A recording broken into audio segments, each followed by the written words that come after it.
ಎಲ್ಲಿ ಸರ್ ಯಾರಪ್ಪ ಮೊಬೈಲ್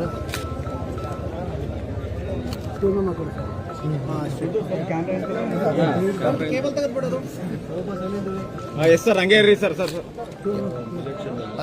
ನೋಡಿ ಅವನು ಅಭಿವೃದ್ಧಿ ಕೆಲಸಗಳಲ್ಲಿ ವೈಫಲ್ಯ ಆಗಿ ನಗರ ಅವರಪ್ಪ ನಾರಾಯಣ ರೆಡ್ಡಿ ಇಬ್ಬರು ಕ್ರಿಮಿನಲ್ಸ್ ನಿಮಗೆಲ್ಲ ಗೊತ್ತಿದೆ ಗೌಡ ಬಳ್ಳಾರಿ ರಾಜಕಾರಣ ಈ ಕ್ರಿಮಿನಲ್ಸ್ ಹೇಗಿದ್ರು ಅನಾವಶ್ಯಕವಾಗಿ ಅವನು ಸೆಕ್ರೆಟರಿ ಡೆವಲಪ್ಮೆಂಟ್ ಅಲ್ಲಿ ಫೇಲ್ಯೂರ್ ಆಗಿಬಿಟ್ಟು ಮನೆ ಮೇಲೆ ಬಂದು ರೌಡಿಗಳನ್ನ ಕಲಿಸಿ ಪೋಸ್ಟರ್ ನೆಪದಲ್ಲಿ ಇಲ್ಲಿರುವಂಥವ್ರೆಲ್ಲರೂ ಹೊಡೆದು ಬಡಿದು ಇಲ್ಲಿ ಶ್ರೀರಾಮುಲವರು ಗೊತ್ತಾಗಿ ಪೊಲೀಸರನ್ನು ಕರೆಸಿ ಶ್ರೀರಾಮುಲು ಇಲ್ಲಿ ಬಂದಿದ್ದಾರೆ. ಅರ್ಥ ಆಯ್ತು. ಅವನು ಅನಾವಶ್ಯಕವಾಗಿ ಶ್ರೀರಾಮುಲು ಹೋಗಂತಂದ್ರೂ ಕೂಡ ಅವನು ಹೋಗಲಿಲ್ಲ. ಪೊಲೀಸರು ಕೂಡ ಸುಮ್ಮನೆ ಕೈ ಕಟ್ಕೊಂಡು ಕೂತಿದ್ರು. ನಾನು ಗಂಗಾವತಿಯಿಂದ ಬಂದಿದ್ದ ಕಾರ್ ಇಳಿತಾ ಇದ್ದೀನಿ, ಫೈರಿಂಗ್ ಮಾಡೋದು ಶುರು ಮಾಡಿ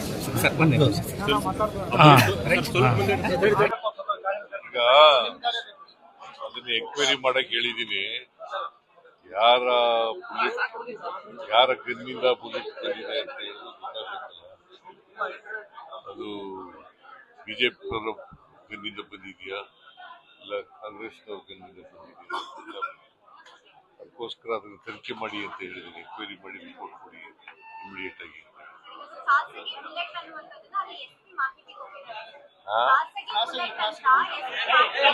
ಯಪ್ಪ, ಈಗ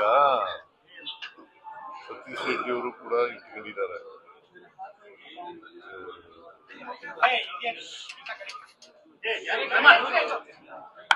ಅವರ ಸೆಕ್ಯೂರಿಟಿಗೋಸ್ಕರ ಏರಲ್ಲಿ ಗನ್ ಫೈರ್ ಮಾಡಿದ್ದಾರೆ.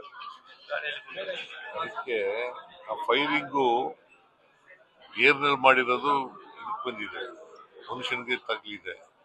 ಅವನು ಯಾರೋ ಒಬ್ಬ ಸತೀಶ್ ರೆಡ್ಡಿ ಅಲ್ಲ, ರಾಜಶೇಖರ್ ರೆಡ್ಡಿ ಸತ್ತೋಗಿದ್ದಾರೆ. ಅದಕ್ಕೆ ಅದು ಯಾವ ಗನ್ನಿಂದ ಬಂದಿದೆ ಅನ್ನೋದು ಗೊತ್ತಾಗಬೇಕಲ್ಲ. ಅದಕ್ಕೆ ತನಿಖೆ ಮಾಡಿ ಹೇಳಿ ಅಂತ ರಿಪೋರ್ಟ್ ಕೊಡಿ ಅಂತ ಹೇಳಿ.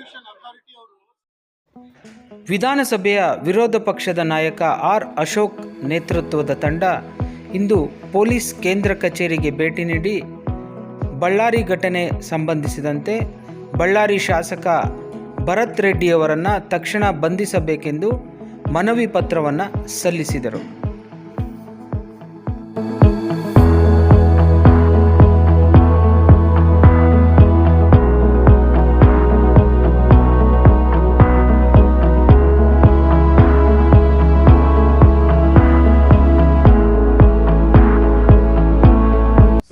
ಜನಾರ್ದನಹಳ್ಳಿಯ ಮುಗಿಸುವಂತ ಸಂಚನ್ನ ಇವರು ಮಾಡ್ತಾ ಇದ್ದಾರೆ.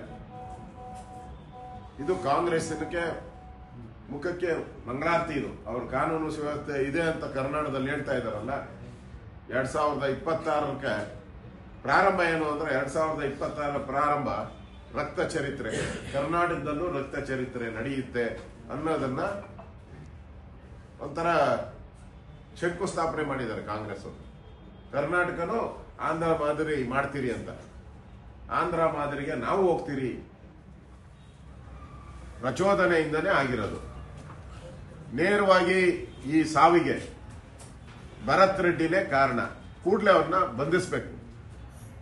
ಮತ್ತು ಅಕ್ರಮವಾಗಿ ಜನಾರ್ದನ್ ರೆಡ್ಡಿ ಮನೆ ಮೇಲೆ ನುಗ್ಗಿರುವಂಥದ್ದು ಯಾರ್ಯಾರು ಅವ್ರ ಬೆಂಬಲಿಗರಿದ್ದಾರೋ ಅವ್ರನ್ನೆಲ್ಲರನ್ನೂ ಕೂಡ ಇಮಿಡಿಯೇಟ್ ಆಗಿ ಗೂಂಡಾ ಕಾಯ್ದೆ ಅಡಿಯಲ್ಲಿ ಅವ್ರನ್ನೆಲ್ಲರನ್ನೂ ಬಂಧಿಸಬೇಕು.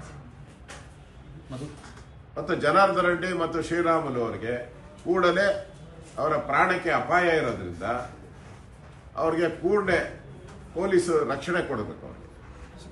ಮತ್ತು ಇದನ್ನು ನ್ಯಾಯಾಂಗ ತನಿಖೆ ಮಾಡಬೇಕು ಅನ್ನೋ ಆಗ್ರಹವನ್ನು ನಾನು ಮಾಡ್ತಾ ಇದ್ದೀನಿ.